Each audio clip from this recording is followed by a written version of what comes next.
Hello, everyone. Welcome. My name is Kambiz Ranawardi, board member for ColumbiaDC and a graduate of the School of Engineering and Applied Science. First, I would like to thank our partners for our event this evening, MIT and Princeton Clubs of Washington, D.C., as well as Columbia Club of New Jersey and their members for joining us. I'm privileged to introduce our speaker for this evening, Derek Lidow, entrepreneur, author, global CEO, and professor of practice at Keller Center for Innovation in Engineering Education at Princeton, to talk about the entrepreneurs and their relentless quest for value, which is the title of his latest book, published by Columbia University Press.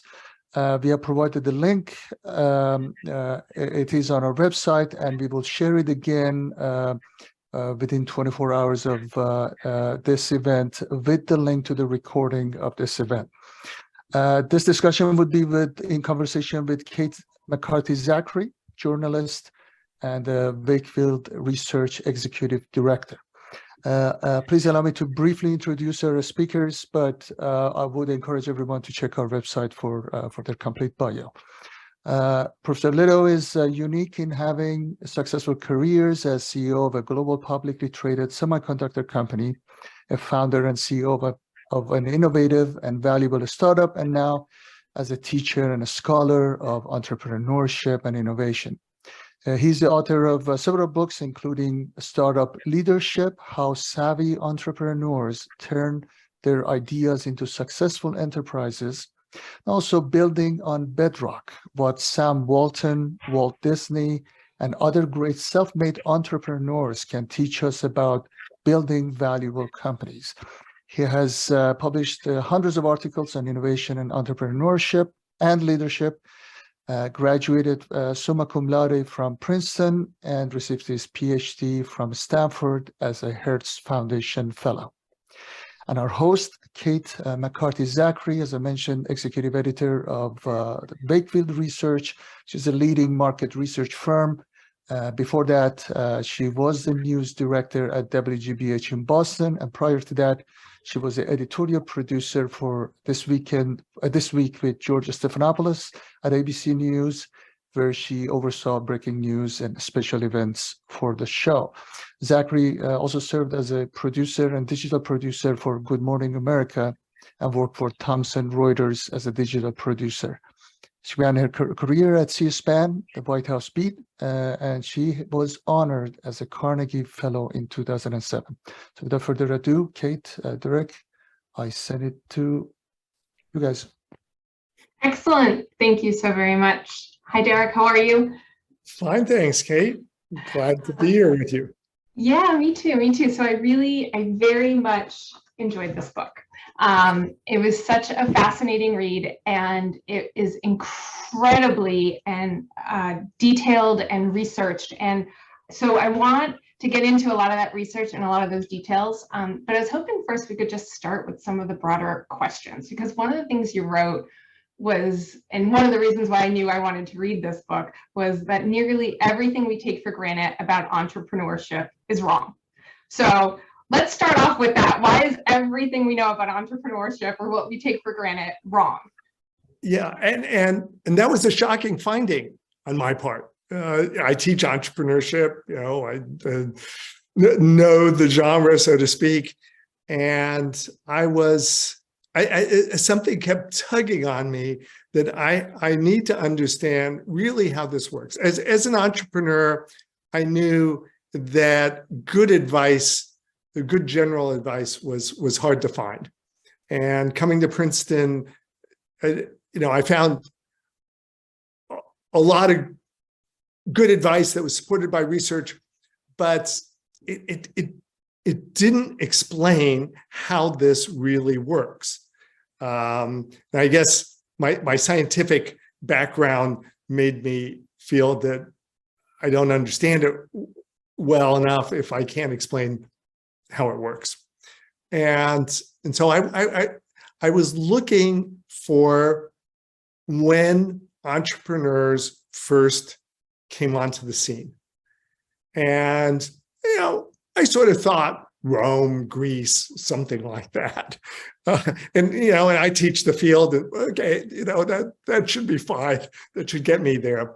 But I kept on going back and back in time and finding evidence of entrepreneurs so much farther back than I ever expected. And that triggered me, this isn't really working the way I thought it would work. When you find entrepreneurs as hunter-gatherers, right? Before any societal hierarchy is formed, before any political economy. So they're there first, and what's going on here? They're shaping society, not the other way around. And that then triggered me to go deeper into finding as many examples as I could, and then extracting from that, how things actually worked, and comparing it to what we've been told, or famous people like Schumpeter and the like, and their explanations are limiting. They in some ways set us on wrong directions about how to grapple with this super critically important phenomenon, at the core of our society. And just why do you think that we have been kind of so naive about this, and have been kind of operating under perhaps one understanding, or perhaps many different understandings, and that your research kind of showed us something very, very different? Well, so I think there are two reasons. One is, media is fascinated with a good story, a story of somebody who, seems unbridled in their abilities or their enthusiasms, and, has great impact. And so those are the people that get written about and that we compare ourselves to, naturally, or, even subconsciously. And they help frame, our opinions on this phenomena. And hey, I that describes me as well. But in understanding the bigger picture, what I came to understand is that this time period and this sort of method of creating these bigger than life characters the media writes about is a bit of a fashion statement, as opposed to a core understanding of how this works. Now, I'll say that even academics have been thrown off this, and the academic community, has been heavily influenced by Joseph Schumpeter and his descriptions of an entrepreneur that came sort of in the first half of the 20th century. And he's credited with, statements like, improperly credited with statements like, they're responsible for creative destruction, and this is how it works. Well, Schumpeter's analysis he describes this, is he made the assumption that entrepreneurship is a capitalistic phenomenon. And therefore, he didn't look for examples of entrepreneurs past the onset of capitalism in the Western world, no less. And so he, by narrowing his definition and scope, he came up with an incomplete description of entrepreneurship, and one that even affects, the academic community. And hopefully, we can get beyond it now. And what do you think those consequences are of that incomplete description that we've been operating under? That we think, first of all, we think of it as something that describes individuals and individual accomplishment. Whereas if you look at the historical record and the emergence of entrepreneurship, the important thing to realize is that this is a collective phenomena, not an individual phenomena. And that it's entrepreneurs reacting to other entrepreneurs that has created this massive impact. And then the second part of that is that the massiveness of the impact is not appreciated. You know, we think, oh yeah, media hypes up entrepreneurs, you know, they're fun to talk about and the like. And, you know, that was definitely my opinion, you know, going into this. But then when I realized how entrepreneurship works and all the things that they're responsible for, directly responsible for, we're underhyping them. You know, it's the old, you know, joke about, you know, you ask a fish, you know, what do you think of, you know, the temperature of the water? And the fish says, what water? And entrepreneurship is so pervasive and so controlling of what we do that we have come to accept it as part of ether and air, as opposed to this incredibly important foundational phenomena of society. You actually spend quite a few pages in your book, even just on the definition of entrepreneurship. And I think if someone had asked me a few months ago, my definition then would have been very different than it is today after reading the book. And so I'm wondering if that's something you can just get into a little bit in terms of just how much you really had to grapple with in terms of just getting to the definition and why the definition was so important as a through line through that book. Yeah. So when I first was invited to Princeton to teach, and like, it was almost a hobby of mine to collect different definitions of entrepreneur. And I think I got bored with that, you know, when I got like 4 pages of single-spaced, you know, definitions of entrepreneur, over 100. Okay, so everybody has a different definition. And so when I started this, I figured, you know, I could choose a definition, you know, one of these definitions. I know a lot of them, and I'll choose the one that best helps me go back in time. Okay.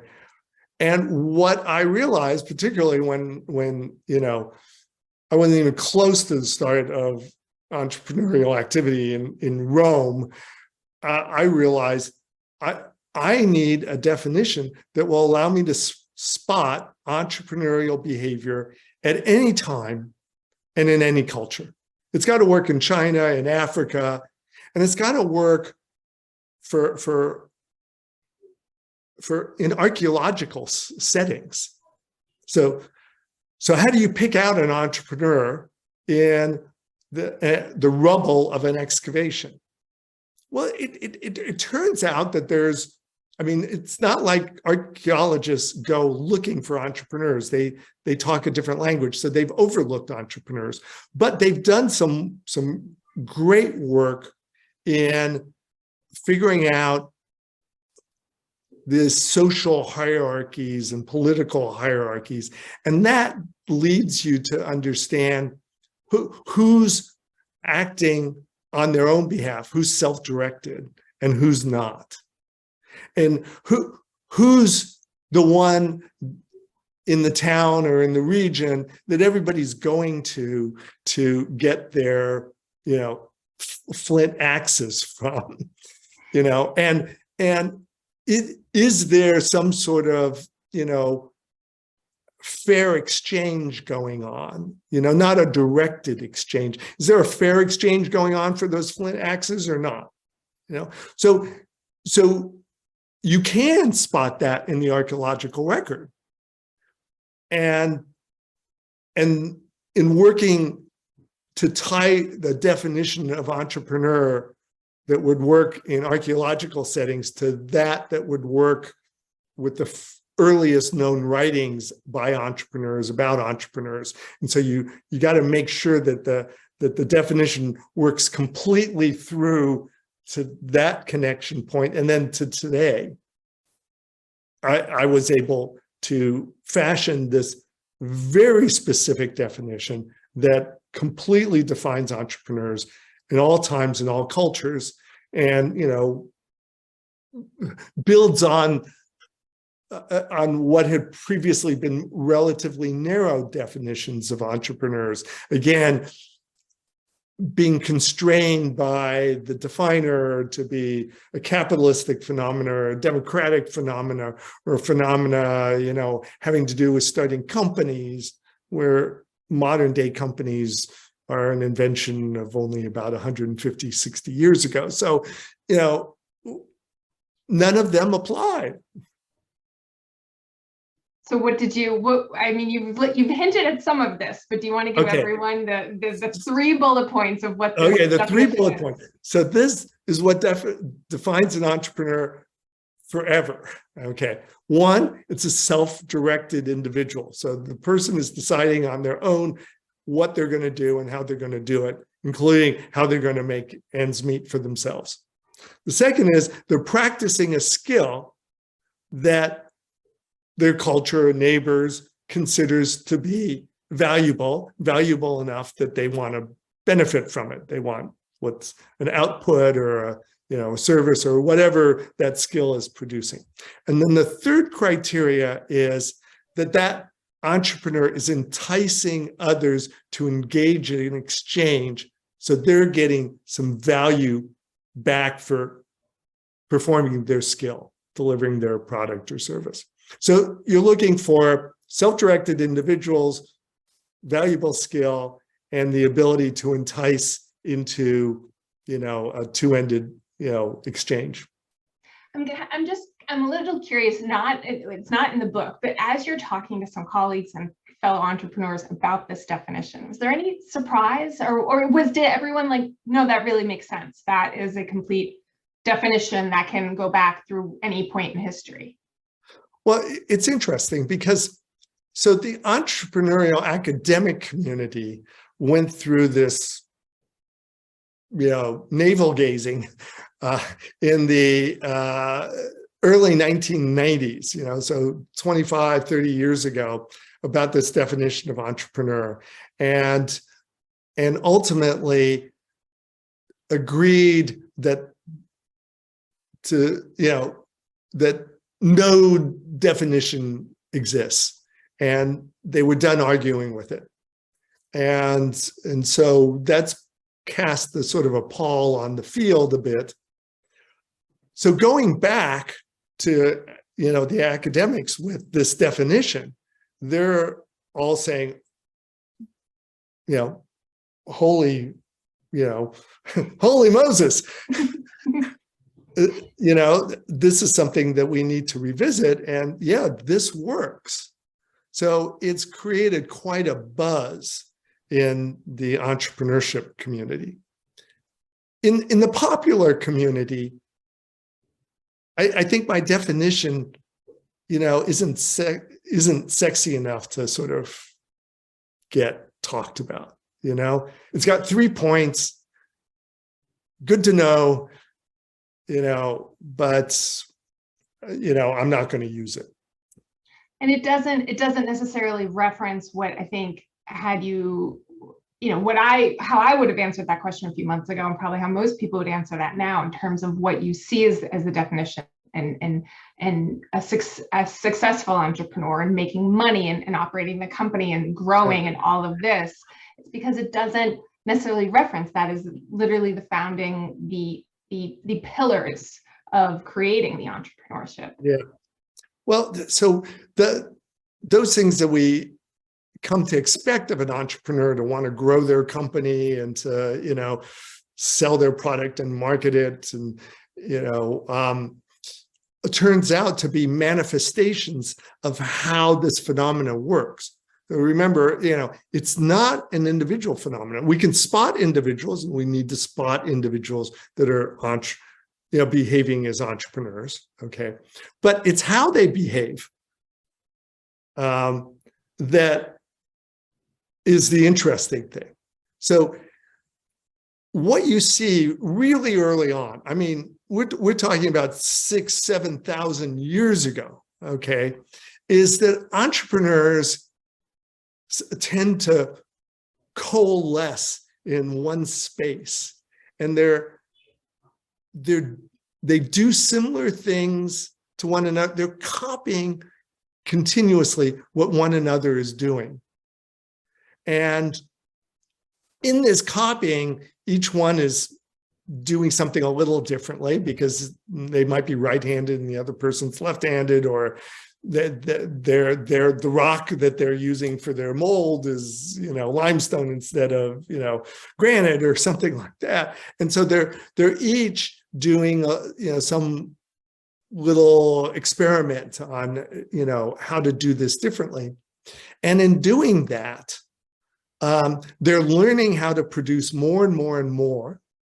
They're learning how to make it so that more and more people want it. And they're driving a process of innovation that is relentless, because if you don't keep up in this collective phenomena, in this swarming, it's a swarming that takes place. If you don't keep up with the swarm, you're dead. I mean, you're not. Your businesses, right? Yeah.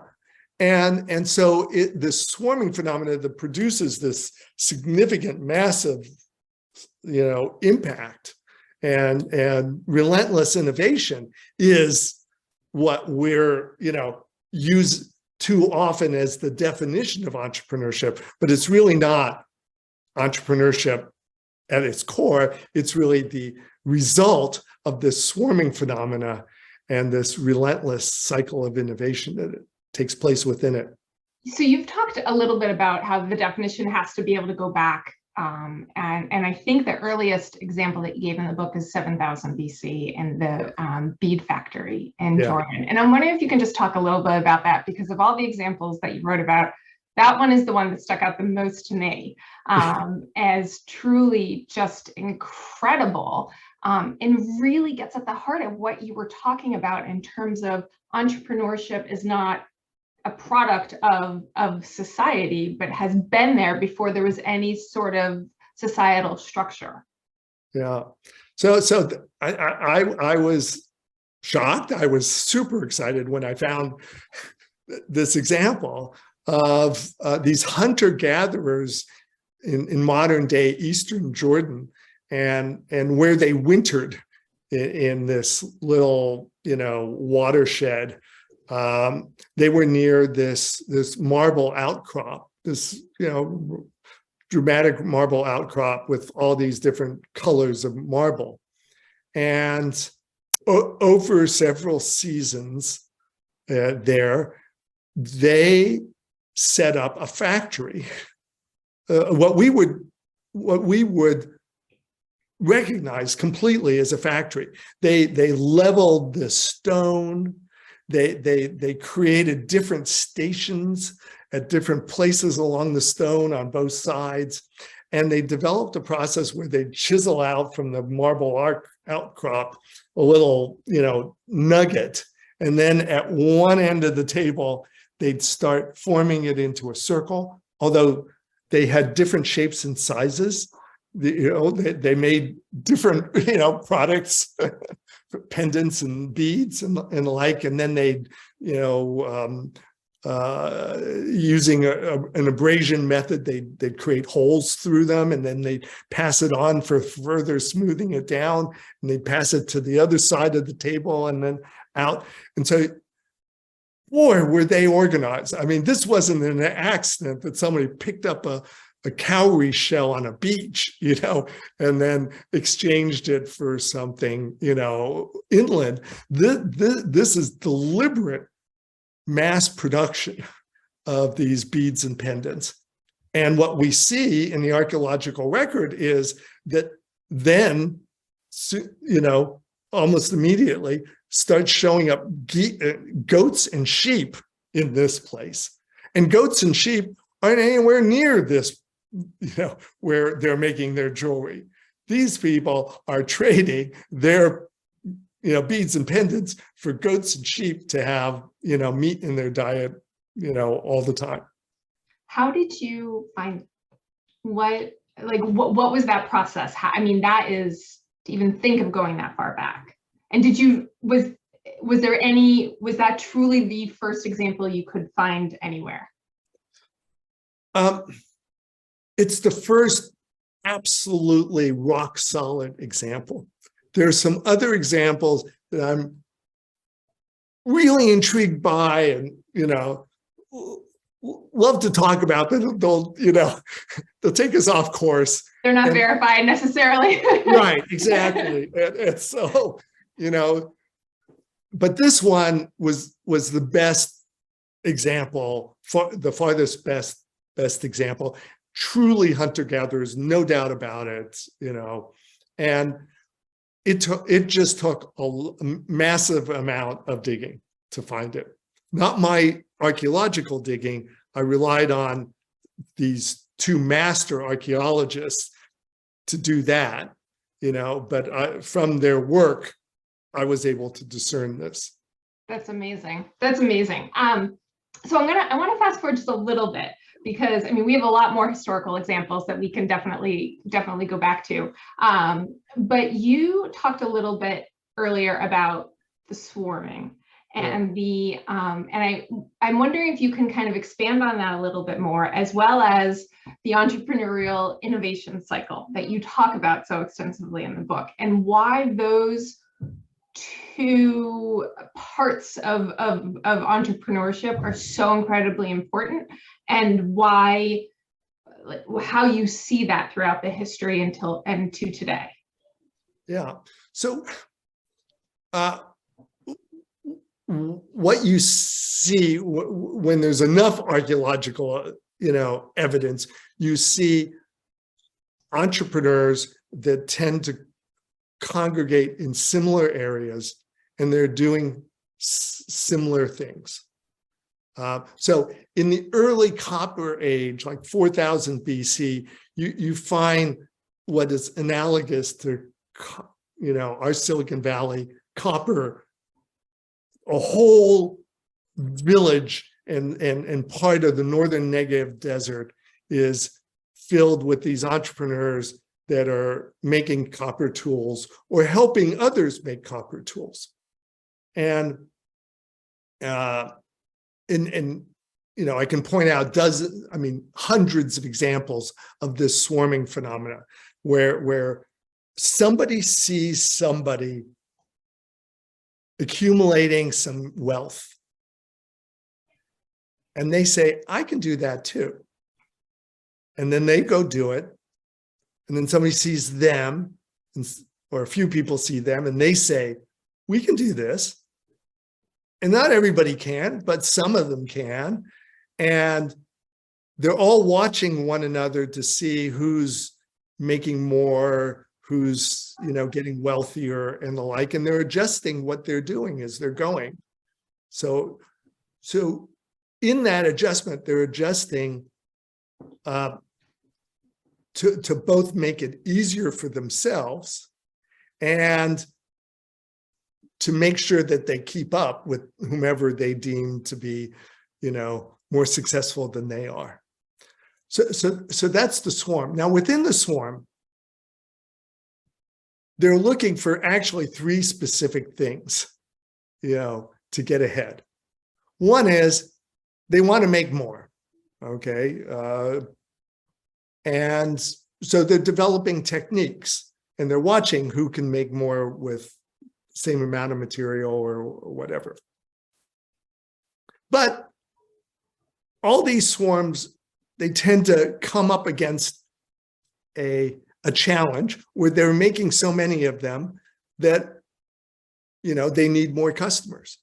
So it turns out from the very earliest days, entrepreneurs have been very adept at getting people to want more than they need, or to want something that they don't need at all.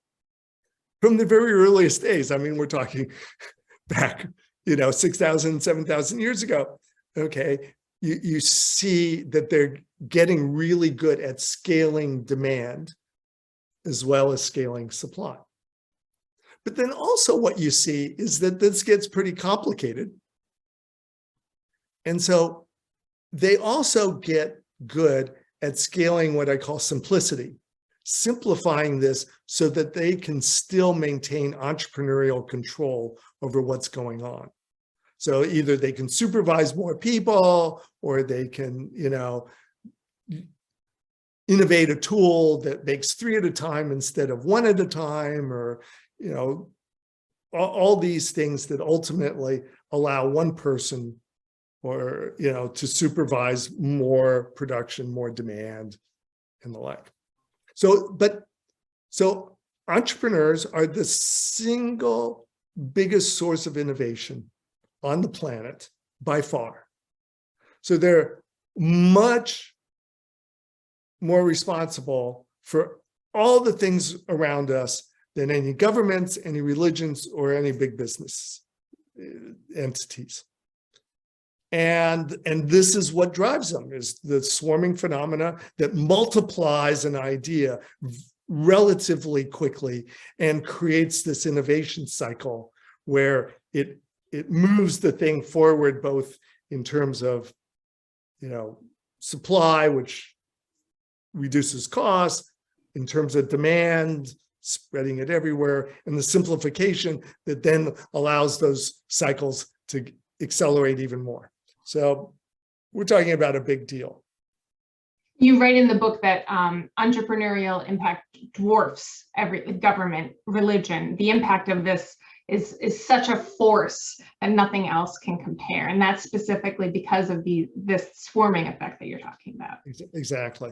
And are there examples like throughout that you found you were perhaps surprised by when you were writing this book?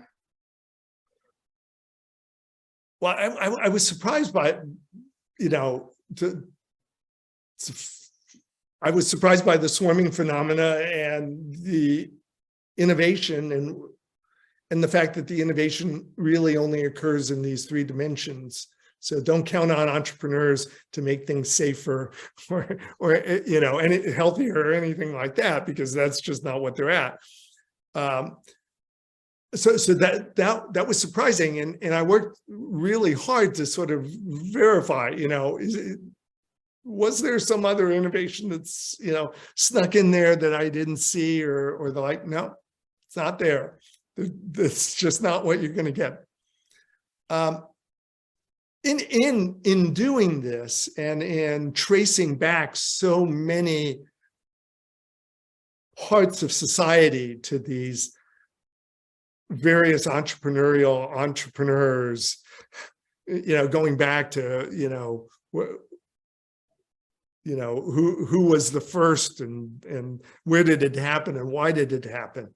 And doing this over and over and over and over again. I mean, literally, I tracked back hundreds and hundreds of markets and businesses and the like to figure out where they started and how they started.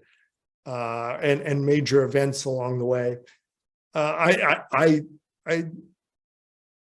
was blown away and fascinated by how, all the things I should have known, or we should know about, how these things happen, and these stories and these personalities that, they're players in this collective phenomena, but boy, do they exemplify, how this works and how we don't appreciate them, enough or appropriately. You've used this word a few times when you're talking about swarms, innovation versus invention, and you distinguish between those two, and that's why. Why is innovation in swarms but not invention? Right. So an invention is a new way of transforming material and energy into a different form. It's good to know. It is something that people get recognized for it. Look what I can do. But it's not an innovation until some group of people accept something as a new best practice. Hey, I want to do it this way. I'm going to change my life to do things this way, to use an iPhone. I'm going to change my life to use an iPhone rather than, a Palm Pilot or, previous generations. That's an innovation, okay? Entrepreneurs are interested in that transformation. Somebody's got to use it. Somebody's got to say, whoa, this is really good. This is the best. I'm going to use yours. Keep on doing it, more and more. In society, we tend to recognize inventors, and they're the ones that are awarded the patents. They're the ones that get tenure in academic settings. They get written about because they do things that appear magical, but not necessarily that we want to change our lives for. We like looking at the magic that gets transformed by that new widget or whatever. But until that widget, is useful to us, it's not going to change the world very much. And I know that you wrote about Rockefeller and JP Morgan and Vanderbilt and some of the moves that they have made and how that fundamentally put entrepreneurs at a bit of a disadvantage here. Do you mind talking about that a little bit? Yeah, it's really interesting because ultimately entrepreneurs did themselves in and set themselves back relative to professional managers and big businesses. And it came about in an American form of entrepreneurship that was far more aggressive in competition than the forms of entrepreneurship that had been developed in Europe or in China or in South America and other places. So these Americans, and indeed the vast majority of all people that came to America were entrepreneurs. They had to make their own way. They didn't come with a lot of inheritance or anything like that. They, had to make it for themselves. So our Declaration of Independence and our Constitution and our laws were highly influenced by entrepreneurs, and in a way to make government as less constraining as possible from the very beginning. And so we see these entrepreneurs like Cornelius Vanderbilt, who they play it hard. They play it, to the death, at least business-wise, and that set a whole new standard on what it takes to keep up with the swarm. John D. Rockefeller upped that ante when he took over an entire vertical industry, oil, and monopolized the whole thing by incredibly aggressive moves. Again, if you didn't beat him or join him, forget it, you were wiped out. And he made sure you were wiped out. And this was so lucrative that ultimately the people with money, as epitomized by JP Morgan, an entrepreneur who developed, the ability to raise huge funds from lots of investors and the like, he would buy these entrepreneurs out once some of them got exhausted or some of them got into trouble.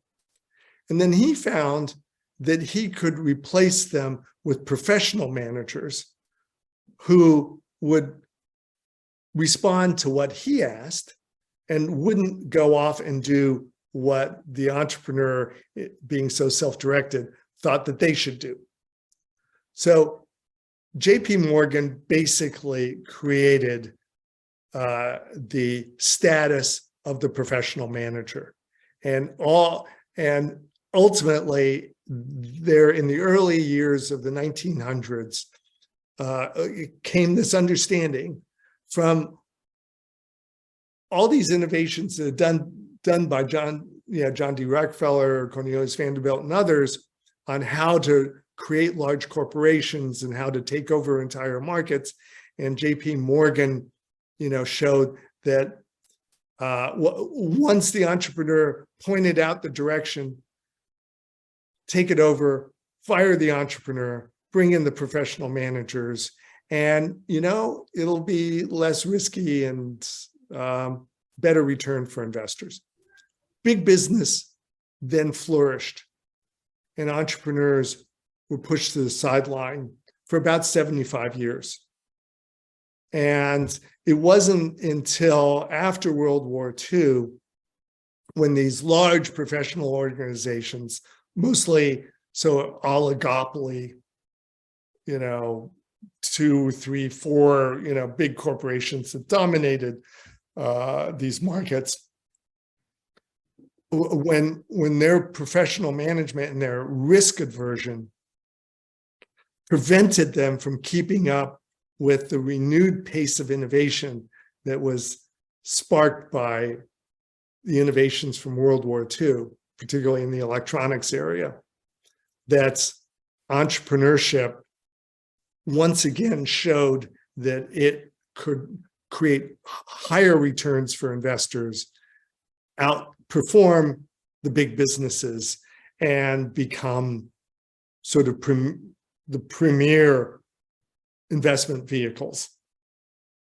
And so for 75 years, entrepreneurs sort of were pushed aside.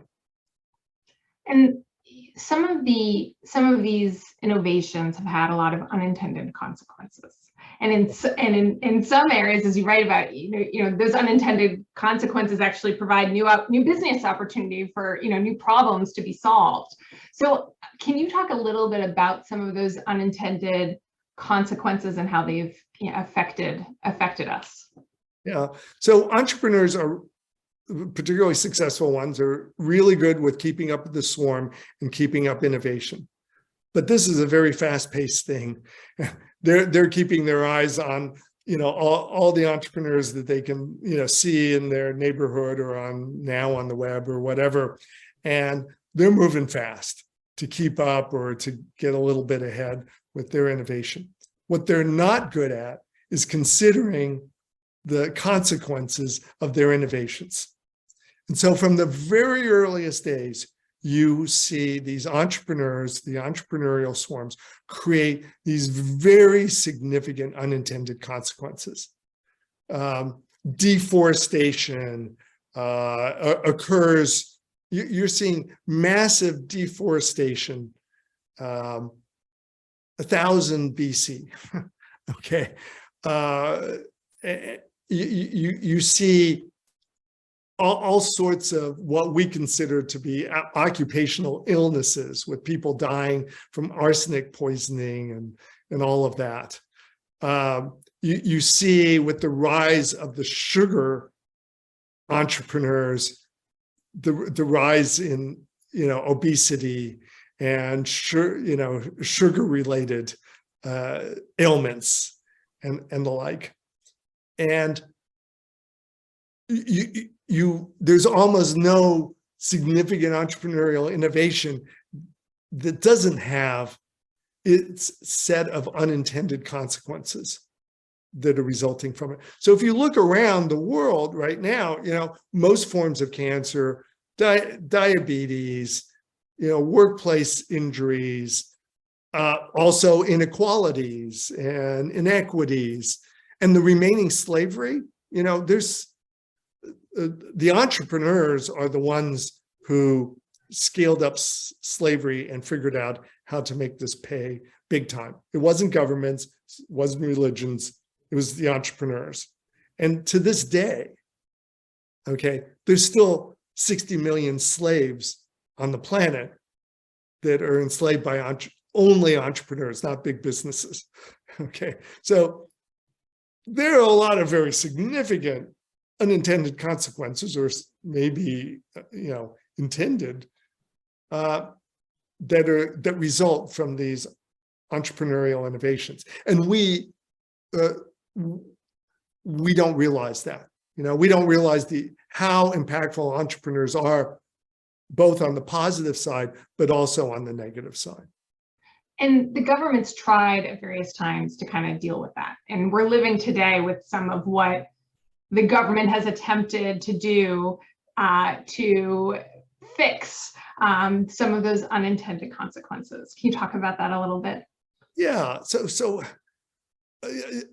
you see the governments grappling with this from early days, and you see it pop up in Bible and religious texts, about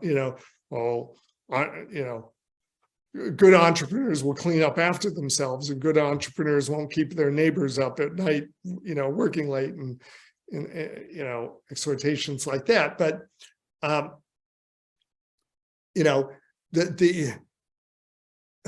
when they would deforest, all the area around Rome, wood became incredibly expensive. So the cost of living went up, and the Roman emperors knew this, and knew what was causing it, and they would try and restrict the entrepreneurs from further deforestation or further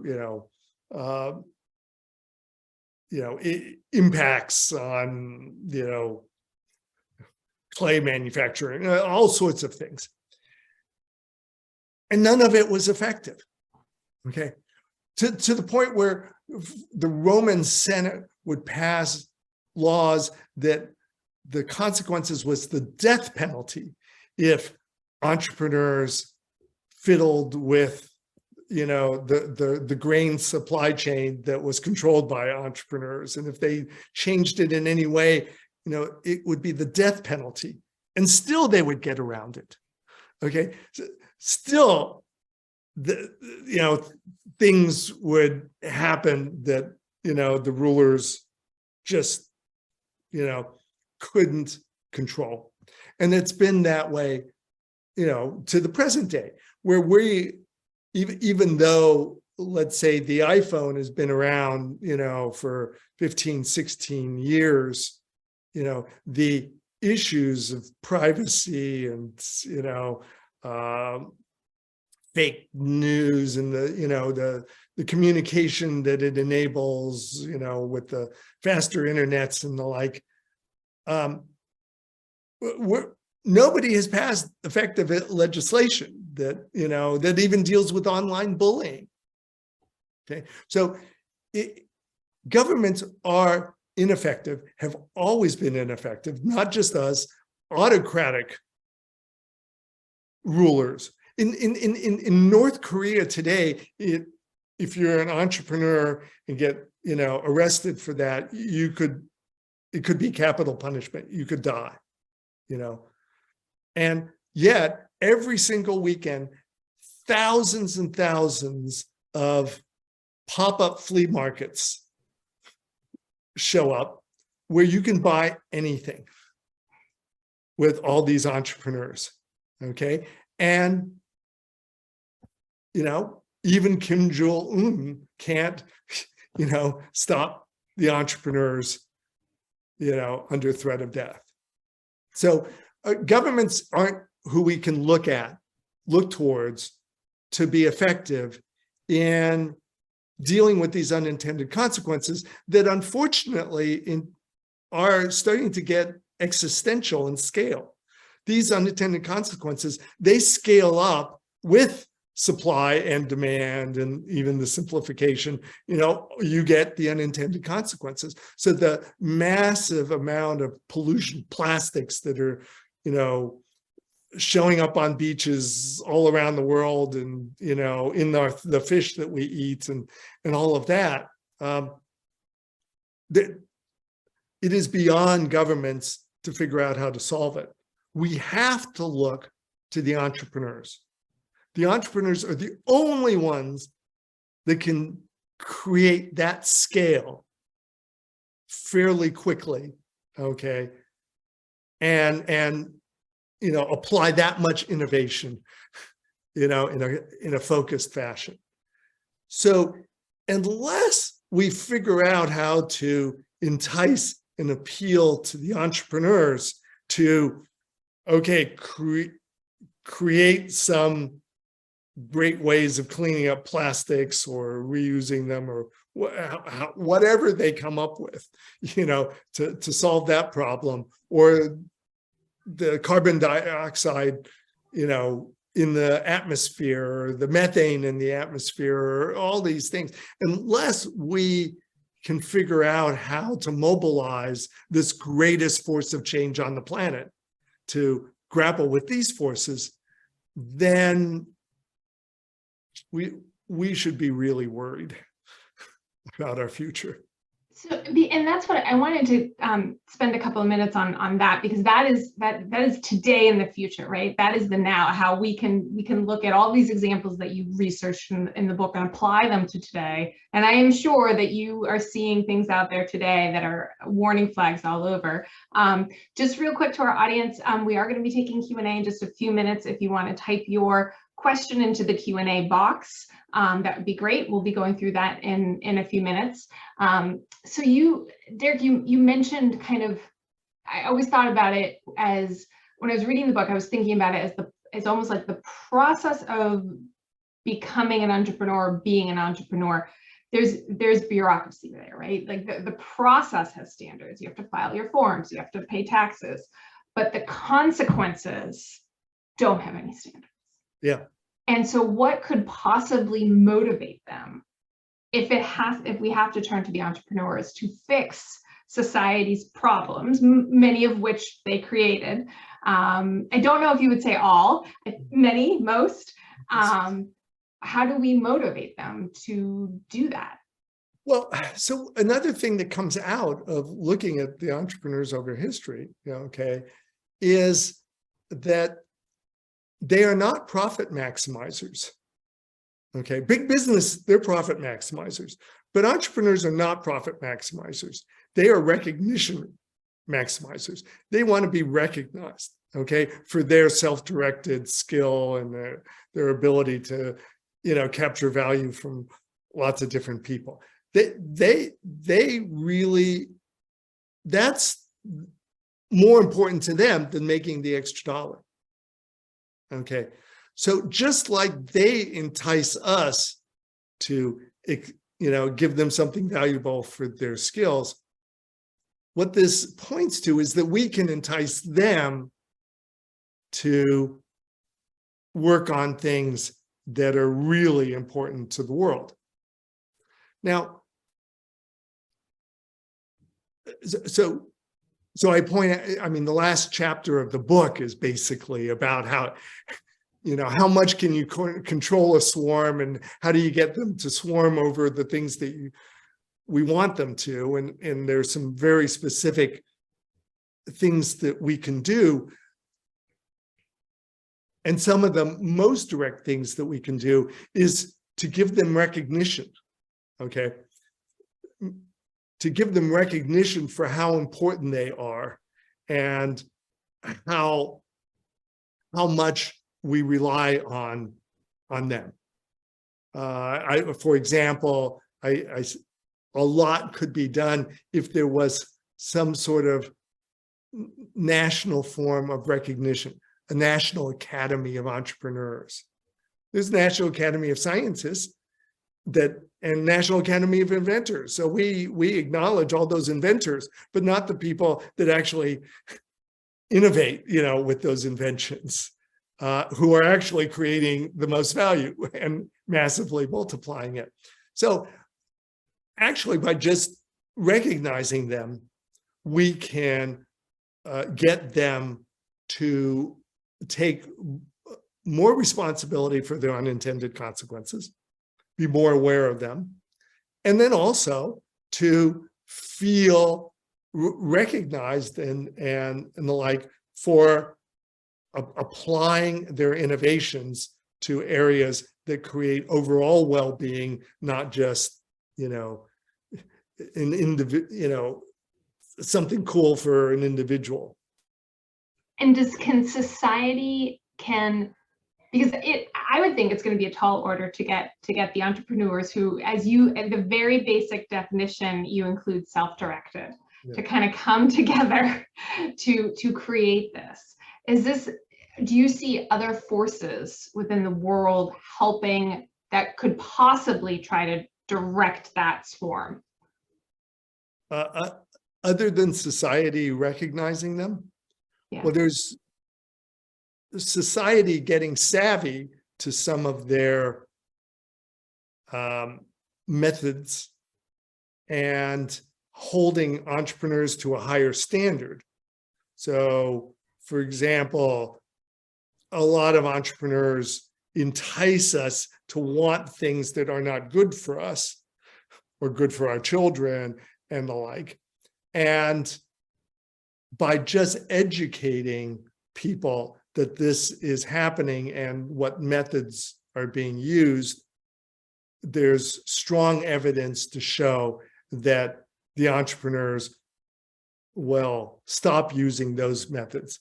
They might innovate some other new methods to replace them, but at least we're putting them on notice that, and especially if we entice them with status for good behavior, we'll get a more sensitive form of entrepreneurship being practiced. There are other things that we can do, like expectations that the entrepreneurs are transparent in telling us about the unintended consequences of what they're doing. They understand those unintended consequences before we do, and can we expect them? We should expect them to come forward and be honest with us about these things. It's not that they don't happen. It's not that we should throw them in jail for it. It's just that by being aware of what the unintended consequences are, we can help those entrepreneurs mitigate them faster and more effectively as a team than we could for them if they are motivated to hide them. Sorry to interrupt.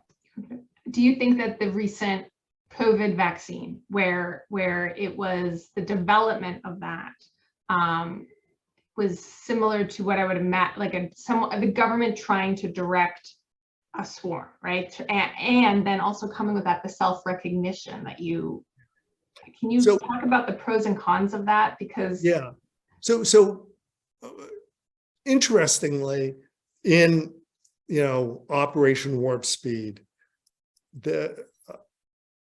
where we found that it was entrepreneurs that were actually critical to creating all three prominent vaccines, that were marketed by major pharmaceutical companies, actually were derived from smaller entrepreneurial companies, BioNTech, Moderna, and a group out of Cambridge, for AstraZeneca.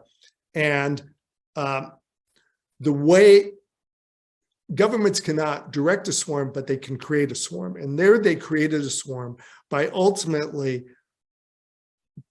setting a process that guaranteed profitability for progress. And for only those people that progressed the fastest, which ultimately meant the entrepreneurs were the ones that were going to do that. And so they created these higher bars that once reached would, pay the profits for everything that had happened before and guarantee the profits for the next step. It was expensive, but boy, did it pay off. That is actually a very good benchmark, a best practice. in how you can create swarms. It has been done in the past. It was done by the government in the development and for penicillin, for example, in World War II. And there are other examples of how to do that well. I wanted to get to some of the questions that have been coming in. One person is asking, have you ever found any general difference between entrepreneurs who are self-made compared to those born into a nurturing environment with a family or education and wealth, et cetera? So I did, not in the research for this book, but in my research for my second book, Building on Bedrock, where I discerned that in today's practice of entrepreneurship, there are two distinct frames of mind practiced by entrepreneurs. One is epitomized by Silicon Valley, which I describe as a high-risk type of entrepreneurship. You're basically shooting for the moon, you're using other people's money, and you're looking to fail fast if you're going to fail. So shoot far, fast, high, as quickly as you can. The other, which is almost diametrically opposed, is what I call bedrock type entrepreneurs who can't afford to fail, and they build their businesses slow and steady. And they minimize risks rather than amplify risks. What we don't realize is that bedrock entrepreneurs and high-risk entrepreneurs can create as big businesses and as profitable businesses. And bedrock entrepreneurs tend to be more of the billionaires than the high-risk entrepreneurs. But relative to the question that was asked, the entrepreneurs that come from family wealth and are far more prone to take the higher risk path and be high risk entrepreneurs and be the entrepreneurs that go to Silicon Valley,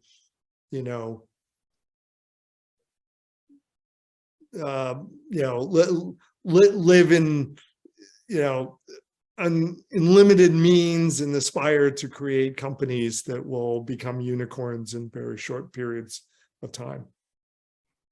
I'm going to, another attendee asks, and this is a related, slightly related question. Have you been able to find creative individuals throughout history who did not become successful entrepreneurs to validate your understanding of the criteria needed for success?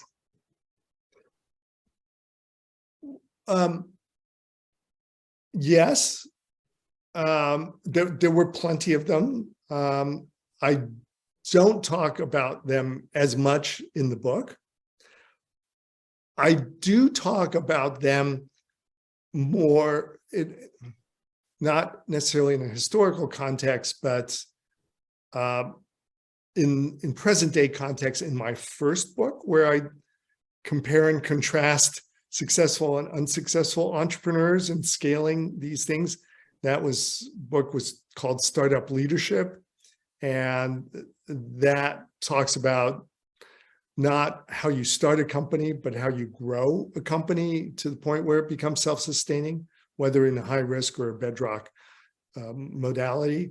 And there, that was a study of, the successful, the not so successful, and, takes apart what were the critical aspects of the success. In going back, it's hard to find. You can find evidence of unsuccessful entrepreneurs in the archaeological record. Okay, but the artifacts that I talk about are clearly from the successful entrepreneurs, because they're the ones that leave more artifacts over a longer period of time and have a much higher probability of you finding them thousands of years later. But there are, you can, in Harappa, which is in the Indus Valley, there are some great sites where there are unsuccessful entrepreneurs actually making jewelry also, bangles. And you can contrast them with the more successful ones that, are producing much larger quantities and, more uniform versions of them. So there are those examples. So yes. And Dag is asking, is patent law irrelevant since everything is an obvious improvement? Well, it's interesting. So patents were created in Venice in, I think, 1470s, something like that. And it was done for the government to protect technology within its realm. So it was meant to reward people for making their stuff in Venice and not going to Florence and the like. And it was so successful that others copied it, including us when our Constitution was framed, and patents are part of the US Constitution. In a modern context, patents are often overvalued in creating a competitive advantage, in being able to sustain yourself in the swarm. When I was actually, running a company, but I was running a division that created a new product,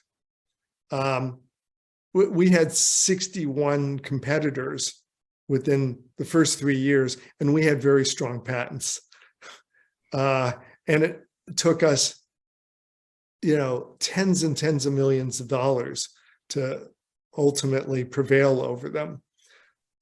So patents do not impede swarms or the formations of swarms to any significant extent. That they are good from a government point of view in forcing technology to be practiced within a country. Doug also asked whether or not shipbuilders would qualify, and I think what this is referring to, whether or not they would perhaps qualify in the definition of an entrepreneur. So many, but not all. Okay, so somebody who, maybe was a fisherman and wasn't happy with the way the boat performed and had an idea on how to make something a boat that could capture more fish or store more fish. And he goes or she goes and creates that boat, maybe with the help of others. That's an entrepreneur. Let's say that he or she becomes very successful, makes a lot of these boats. This is the go-to person. Yeah, they've got competitors. There's a swarm that's formed, but they keep on innovating and pass it along to, the son or the daughter to run. And the son and the daughter, this is working well, they don't change anything. That son or the daughter is not an entrepreneur. Yeah, they don't have a boss, but they're still being self-directed by the blueprint that was laid down by their parents. They're not changing anything. They're doing it, the legacy way. Maybe that one of those competitors, becomes so large, they get some outside financier and insist upon it being a professionally managed shipyard. Well, they're not entrepreneurs anymore either. So, as the industry matures and you have more hereditary incumbents, the entrepreneurial vibrancy of that swarm can decline. And if big business starts to consolidate up, entrepreneurs, that also can reduce the vibrancy of the innovations that take place within that swarm. And Sharon Cheryl is asking, how do social capital and government subsidies shape our entrepreneurship? Well, there are a lot of different ways, right? There's so many different subsidies, and each one may entice some entrepreneurs to go after that, innovate to go after more and more of that subsidy. So subsidies, particularly if they're profit oriented, what we get wrong is that tax abatements and tax breaks are not very interesting to entrepreneurs, particularly the innovative ones in the swarm, because their advantage comes from more revenue, not less tax.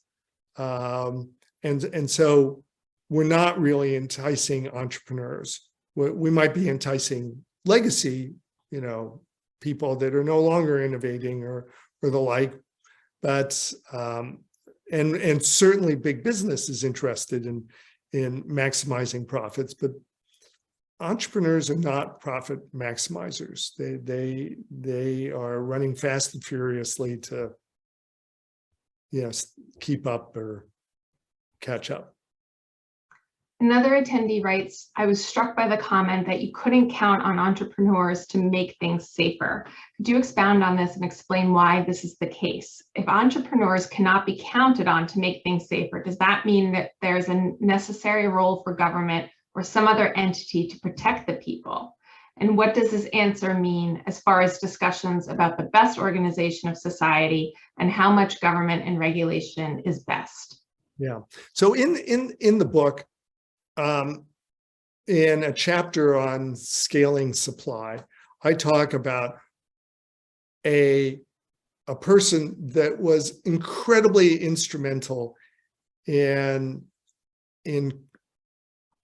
figuring out how to scale supply at a much larger level than any before, and that we don't understand that our current day business practices derive from this individual.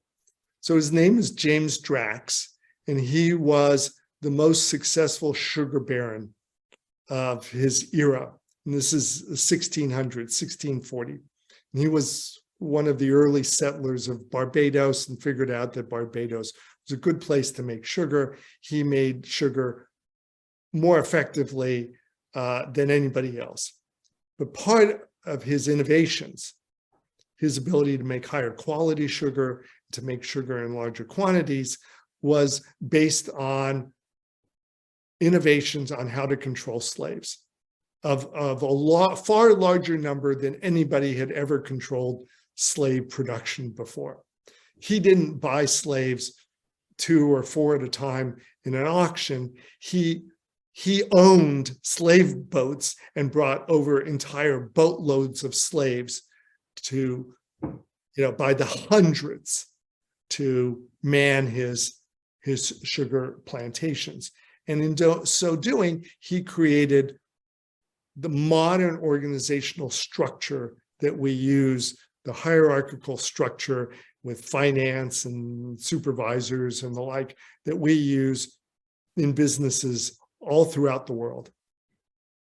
And these organizations and these process control methods, these simplifications on how you can control hundreds of slaves, that are doing things that are dangerous and, for longer periods than they want, are effective because they are not optimizing for safety, social well-being, health or welfare of the worker. And other structures are possible, but if we're going to compete with Drax inspired entrepreneurs, okay, who are still to this day copying his methods as necessary to keep up in the swarm, we are not ever going to optimize for safety, welfare, well-being, and all of those things. It's not possible. Again, governments can and have and will continue to create rules and regulations to try and mitigate the unintended consequences of workplace injuries and mental health issues of workers and all these other things that we're, only slowly recognizing as these unintended consequences of this system that was innovated in 1640. But again, entrepreneurs get around them, right? And I give examples in the book of how they got around them in food adulteration and all these other ways that's what they do. One attendee asks, what can we learn from the explosion of creativity in Florence, Italy during the reign of the Medici family and the patronage system? Are there any useful clues? Oops, hold on, sorry, the question just went away. Hold on one moment. It got moved really quickly. Let me see if I can find it again. While you're looking for it, I will say that the Medicis were late in the swarm. So the swarm actually started 200 years before in Florence, and it had to do with Florence merchants that were successful in trading textiles that were coming in from mostly from Venice, but also in other parts of Italy. And they were merchants that were intrepid in going hundreds of miles away to, sell these textiles. But because there were so many bandits along the way, it was really challenging and dangerous and expensive to, take all that valuable property so far away. And so the wealthiest merchants, what they did is they set up offices in various trading cities first in France, but then in Spain and Netherlands and such, to hold their currency so they didn't have to transport it. And so this was a major innovation. And so these merchants became bankers. And so the term merchant banker, appeared. And that appeared in the 1200s. The Medicis were the 1400s. And they were the successful merchant banks of their time. Yes, entrepreneurs absolutely worked their way up.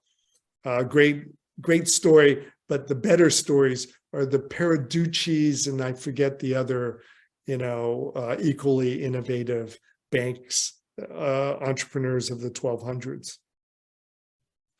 Richard Albert asks, to what extent, if to any extent at all, do you believe that an accurate definition of entrepreneurship and a stronger understanding of entrepreneurial history could change who is attracted to entrepreneurial endeavors and why?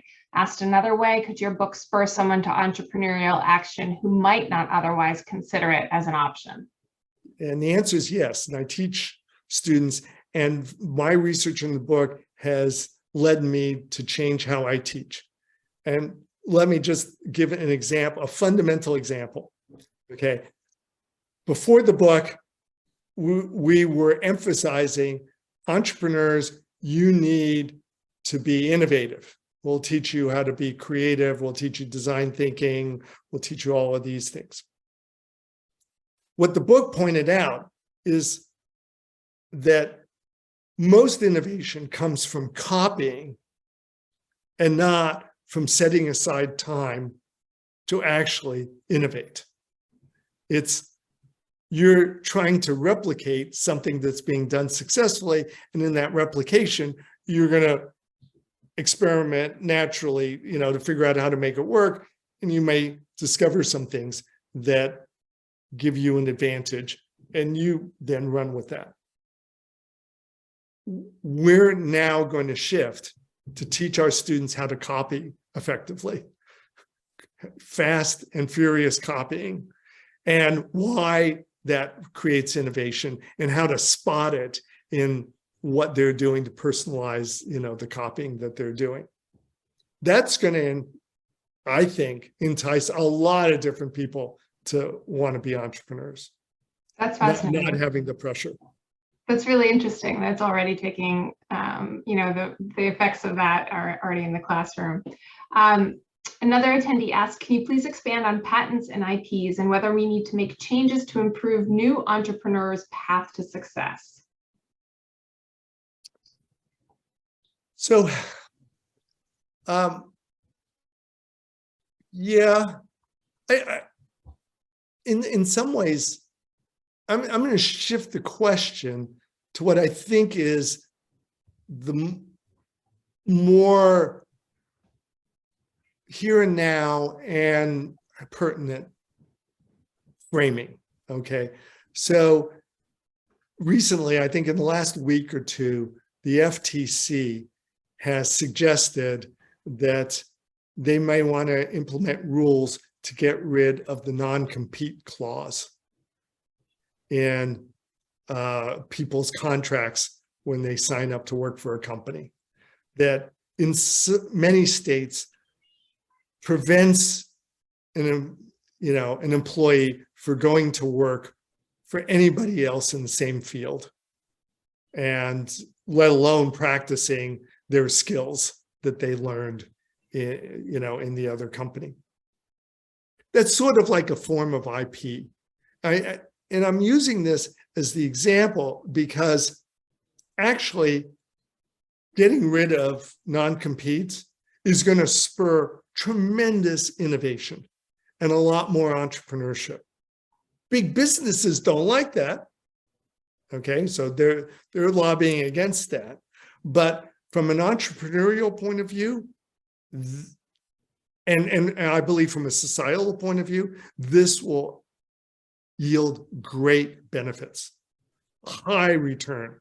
So individuals will, be able to, earn and a higher salary for themselves, or they may feel more emboldened to go and create the companies themselves.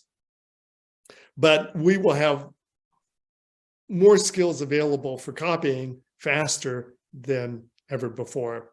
And that's going to make America better and faster at innovation and keep the whole country far more competitive. And you can extrapolate that to IP as well. Another attendee asks, he writes, I went to a discussion about rising food prices. The former CEO of an olive oil company said his biggest concern was the cost of food prices. He said it was critical to make sure there was pasta priced for different income levels. Companies couldn't just focus on producing food for affluent populations. Lower income populations needed to eat. Otherwise, there would be rioting and political instability, which is bad for business. Any thoughts on how entrepreneurs can address issues related to inequality? Yeah, boy, oh boy. Entrepreneurs go after the elite with their products first and foremost, because they can charge more for them and they're far more profitable. So making products for, the less well-off portions of the population yield less profits and, require entrepreneurs that are the most innovative in cost reduction. And at times of high inflation, that the inflation impacts those entrepreneurs that focused on those lower income markets disproportionately than the entrepreneurs that focus on the luxury markets, which is another disincentive for entrepreneurs to do that. How can we incentivize them to do that? That is something that has been in place, for millennia. Rome dealt with that extensively and used entrepreneurs to source and bring grain to Rome in huge quantities, using entrepreneurs because they were the only ones that could scale it fast enough. But then the Roman government subsidized what prices they would buy the grain from the entrepreneurs, and then they would sell it to the lower classes at a subsidized price. So the government would be the one that lost the money on it, not the entrepreneurs. That's the best example, and it's very large scale, and it's very robust, and it worked. I mean, there were glitches, and you can learn a lot about it. It's well documented. We have time for 2 more questions. Patricia asks, Starlink and SpaceLink and Tesla seem to illustrate initiatives that respond to common societal problems. In the case of Tesla, a swarm is currently swarming. Perhaps the enticement comes from a technological or design vision. Can you discuss the intersection of this innovation and profit, though profit may not have been the motive? Well, so the thing that attracts people into a swarm, okay, isn't the profit, it's the wealth accumulation of the successful entrepreneur.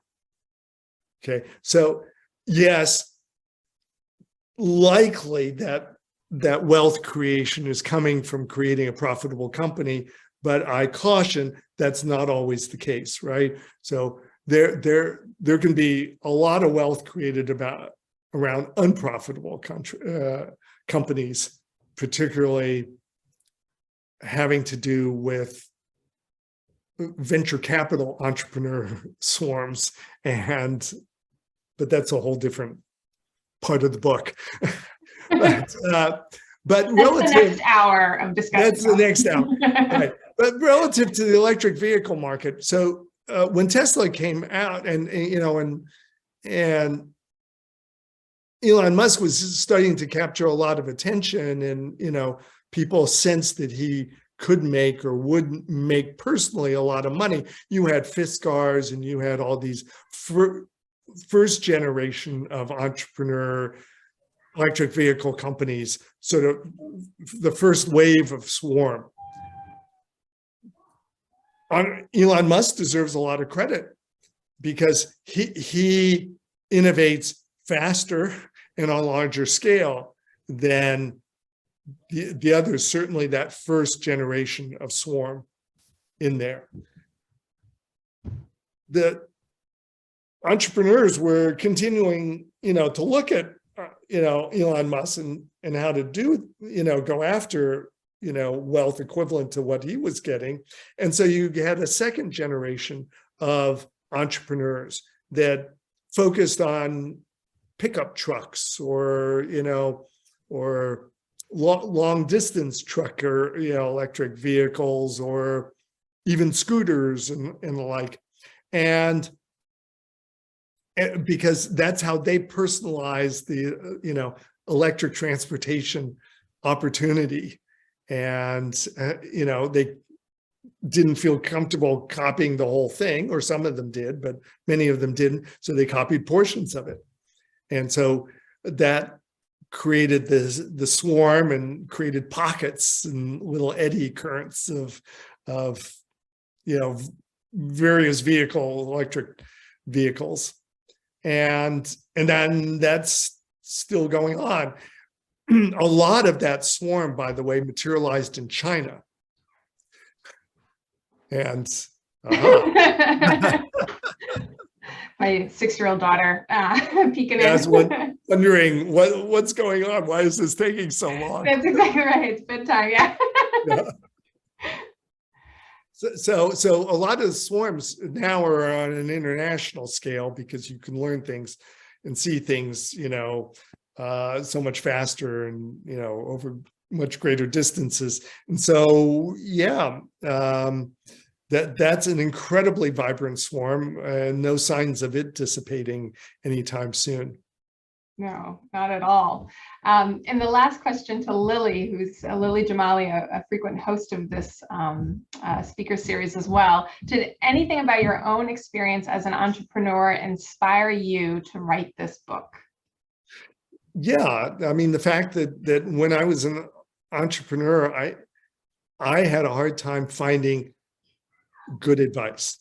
I mean, I could read books, memoirs, okay, but they didn't speak in general enough terms that I felt that it could apply to me. And so that's why when Princeton invited me to come teach and study entrepreneurship, I dove into this topic, and I've been trying to find these answers for a dozen years. And I think now we are, thank you all for your questions. These are excellent, excellent questions. And I know there are a few, unfortunately, that we didn't have time for.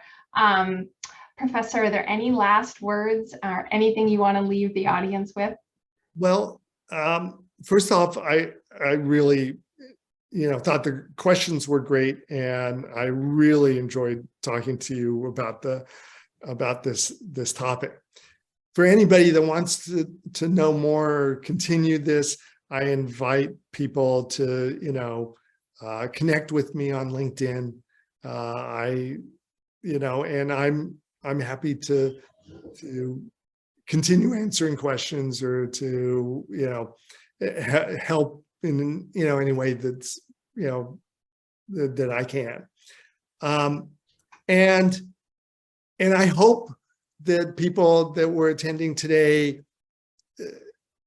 are more appreciative of the entrepreneurs around us and how important they are to what we do, and how important they are to our survival as a society, and that this is something that we can't ignore and that we need to do something about. The impact cannot be overstated. Yeah, exactly. Well, thank you so much. It was a real pleasure speaking with you this evening. And I really enjoyed the book. So I encourage everyone to check it out. And Professor, you'll be receiving my LinkedIn friend request very soon. So thank you all. My pleasure, Kate. Thank you. Have a good night. Bye. Bye-bye.